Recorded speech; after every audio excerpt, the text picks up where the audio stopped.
En fait, c'est vraiment un travail ce truc.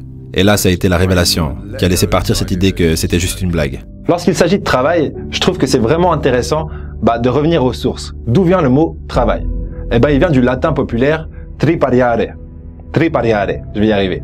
Et qu'est-ce que tripariare? C'est simplement, ça veut dire torturer avec un objet de torture qui est le tripalium. Ludo va vous faire découvrir qu'est-ce que le tripalium, même si c'est pas très joli. D'ailleurs, étant donné que la star de cette vidéo s'appelle Idriss Elba, je me permets rapidement de faire un clin d'œil à un autre Idriss. Idriss Aberkan, chercheur en neurosciences. Vous en avez sûrement déjà entendu parler, il a écrit le livre Libérez votre cerveau, qui se trouve d'ailleurs dans la description en livre audio sur Audible. Et il parle et s'exprime sur le sujet justement de la productivité du travail et de la neuroergonomie avec plus de professionnalisme que je peux le faire. Donc je vous encourage fortement à découvrir son travail, mais peu importe, gardez à l'esprit que la nature du mot travail vient du mot torture. Et c'est une erreur, ça fonctionnait pendant la révolution industrielle, ça ne fonctionnera pas plus longtemps. Actuellement, vous avez besoin que votre travail soit l'équivalent de votre passion si vous voulez être productif. Et j'ai réalisé que je pouvais réellement en faire une carrière, ce qui a été ma plus grande révélation.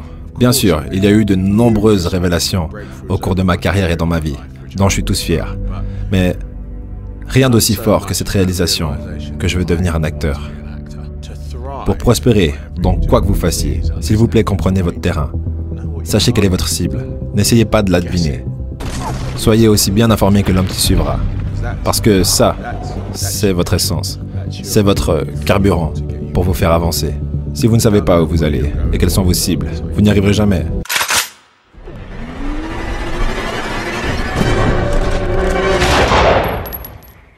La vérité. Travaillez dur, dormez moins. Avec le temps, j'ai réalisé que la question n'a jamais été « que faut-il que je fasse aujourd'hui pour pouvoir avoir terminé, pour pouvoir terminer ma journée ?»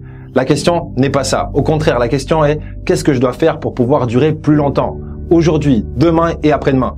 N'oubliez pas ça, et si la vidéo vous a motivé, n'oubliez pas de lâcher un pouce en l'air et de motiver un ami en retour en partageant cette vidéo. Et restez comme d'habitude jusqu'à la fin de l'épisode avec nous pour découvrir le prochain épisode qu'on découvre tout de suite.